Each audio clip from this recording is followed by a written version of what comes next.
Yusuf thought he had found a way out. In a moment of madness, he used a heavy bookbinder's tool to destroy his own hearing. The world around him collapsed into total silence. He smiled, believing he had finally silenced the demon's voice in his head, but in the absolute stillness of that silence, the voice returned, louder, clearer than ever.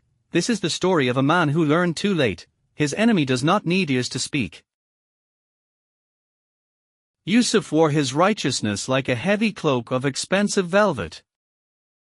He paraded his long hours of prayer and fasting before the community. Even in the blistering heat of the Damascus summer, he did not falter. He was a master scribe of the Holy Qareen. His hands were perpetually stained with the soot of gall nut ink. His lips moved constantly in silent remembrance of God. To the outside world, he was a fortress of piety.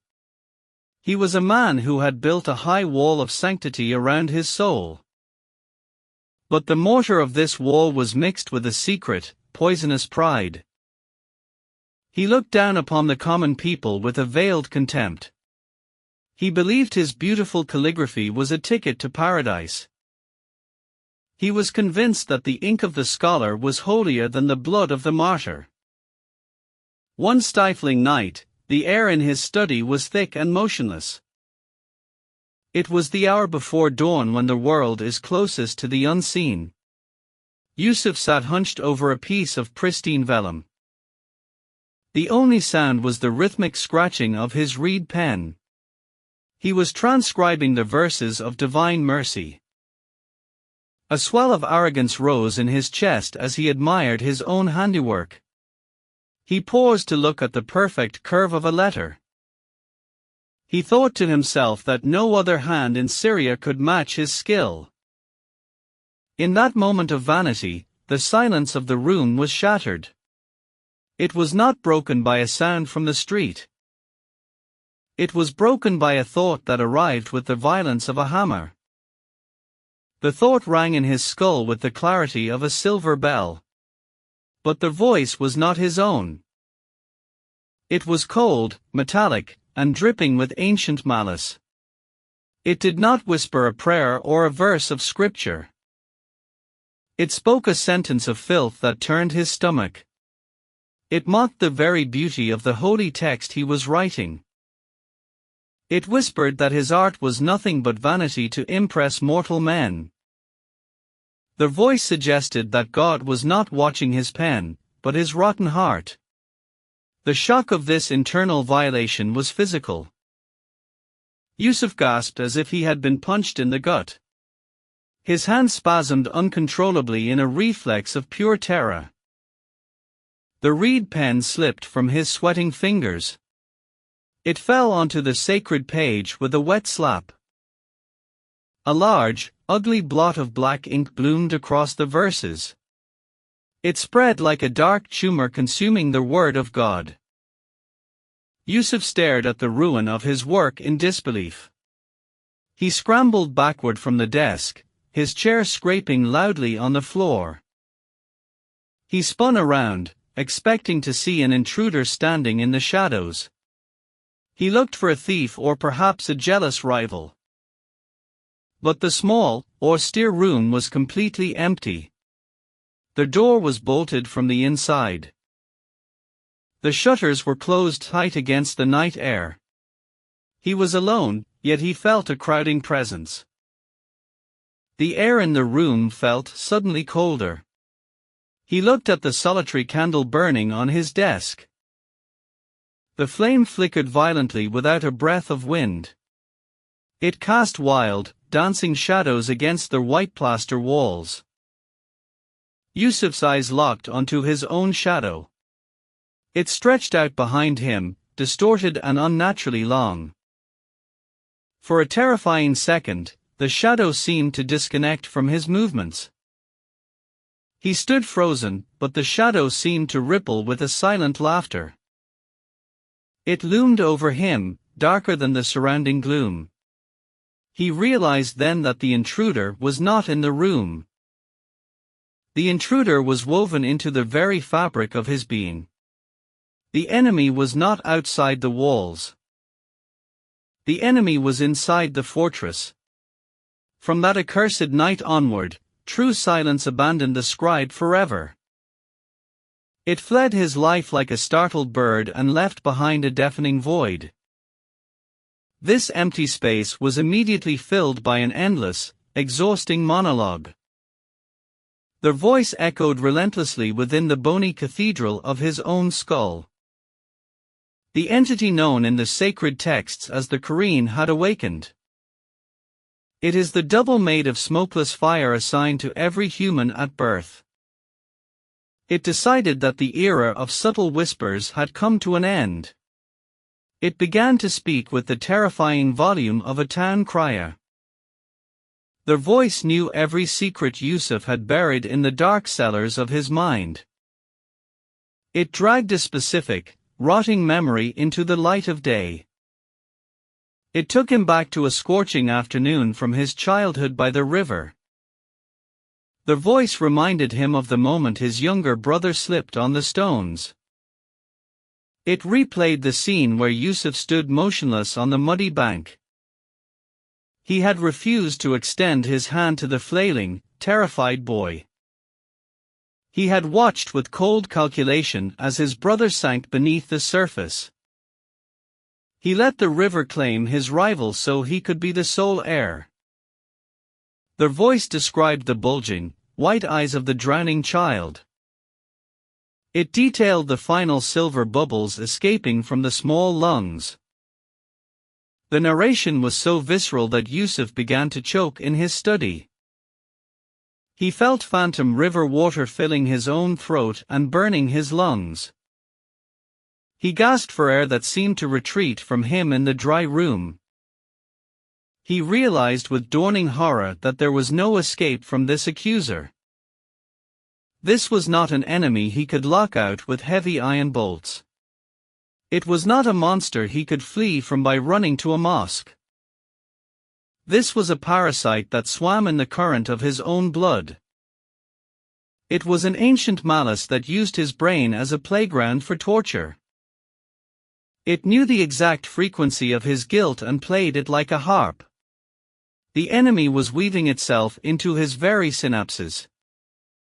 It turned his own memories into a weapon to flay his soul. Yusuf clutched his head, but their voice was on the inside. In a desperate bid to silence the relentless accuser, Yusuf declared a total war on sleep. He understood that the moment his eyelids grew heavy, he surrendered the fortress of his mind. The realm of dreams had become a torture chamber where the Qareen reigned supreme without challenge. In sleep, the demon did not just whisper but took total command of the narrative. It crafted hyper-realistic nightmares of sin that felt more vivid than the waking world. Yusuf would wake screaming from visions of depravity that stained his soul like permanent ink. To avoid this, he paced his small room until the soles of his feet bled. He rubbed coarse salt into his eyes to keep them stinging and open. He turned to the ancient practices of extreme asceticism to purge the parasite from his blood. He denied his body food until his ribs showed through his tunic like the bars of a cage.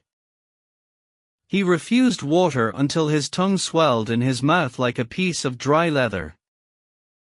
He believed that by starving their host, he would starve the fiery tenant within. It was a fatal miscalculation born of his unraveling sanity. The weaker his physical vessel became, the less resistance he could offer to the intruder. The Qareen did not feed on bread or water, it fed on the decay of the spirit. As Yusuf withered away into a trembling scarecrow, the voice in his head grew to a roar. The boundary between his own thoughts and the whispers of the jinn dissolved completely.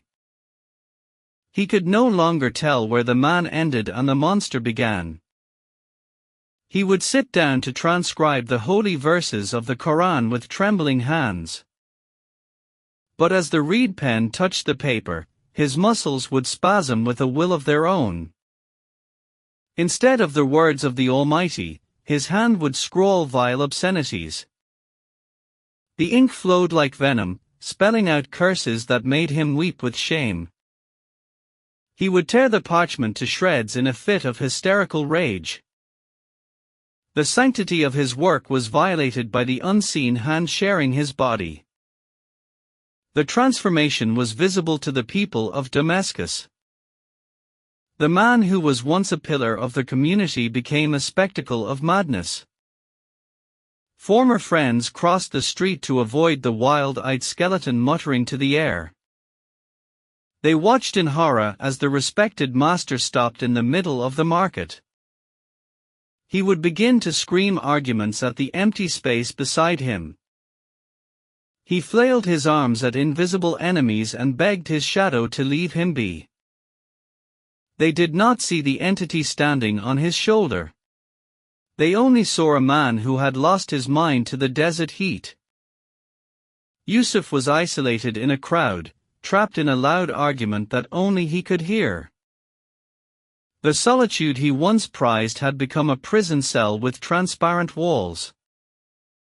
Despair finally drove Yusuf to the jagged edge of absolute madness. He realized he could not banish the demon through prayer or starvation. He decided he must physically destroy the bridge the entity used to enter. The twisted logic of the insane took hold of his fractured mind. He believed that if he could not hear, the Qareen could not speak to him. He scanned his messy desk for a tool to perform the deed. His eyes landed on a long, heavy needle used for bookbinding. It was a thick spike of steel designed to pierce leather and parchment. He snatched it up with a hand that was steady with terrifying purpose. He sat on the floor and prepared to make the ultimate sacrifice for silence. He took a deep breath and shoved the metal deep into his right ear. The pain was blinding and white-hot, like a lightning strike to the skull. He did not stop there, driven by the need for total isolation. He repeated the gruesome act on the left side without hesitation. Warm blood welled up and flowed down his neck in thick rivulets. It stained his white tunic with the crimson mark of his desperation. The sounds of the external world were instantly severed like a cut wire. The singing of the birds in the courtyard vanished into nothing. The distant hum of the Damascus market was extinguished. Even the call of the muezzin from the minaret was wiped away. Yusuf sat in the center of the room swaying in the vacuum. He was trapped in a bubble of absolute, throbbing silence. A smile of relief cracked his dry and bloody lips. He believed he had finally outsmarted the ancient enemy. He waited for the peace of the void to wash over his soul. But his triumph lasted for exactly one heartbeat. A familiar sound bloomed in the center of his brain. It started as a low hum and grew into a deafening roar. Yusuf realized with freezing horror that the voice was not a sound wave. The Qareen did not need eardrums to communicate with its host. It bypassed the physical senses entirely to speak directly to the consciousness. In the total silence of his deafness, the voice was louder than ever. There was no background noise to distract from the malice. The Qareen whispered that his sacrifice had been a foolish waste of blood. It laughed at his pain with a sound like grinding stones. The laughter filled every corner of his mind, leaving no room for thought. Yusuf screamed, but he could not even hear his own cry. He was locked in a soundproof room with a monster that would never stop talking. The silence he craved had become an amplifier for his torture. The victory of the demon was total and absolute. Yusuf finally accepted that the war for the dominion of his soul was irrevocably lost. He understood that his body was no longer a temple of the Holy Spirit. It had become a cage for a beast that he could not evict. The logic of the insane offered him one final, grim solution to the problem.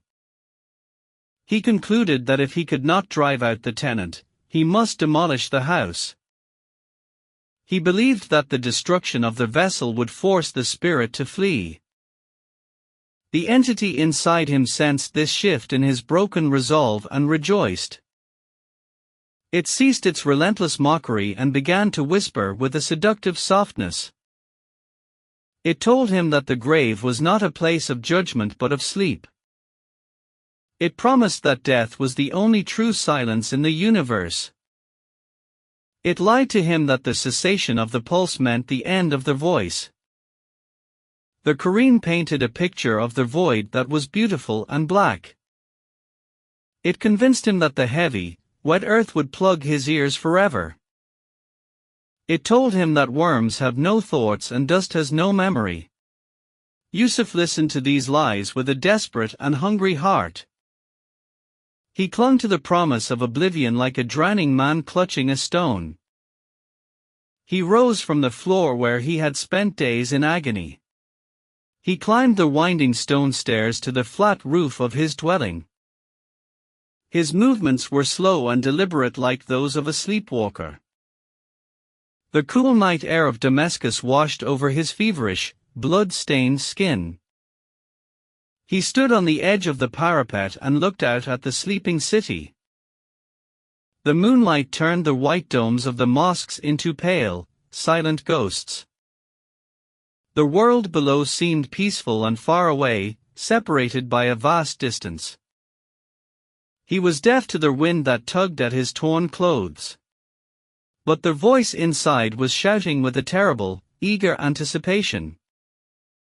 It urged him to take the final step into the waiting abyss. It pushed against his will with an invisible, insistent hand on his back.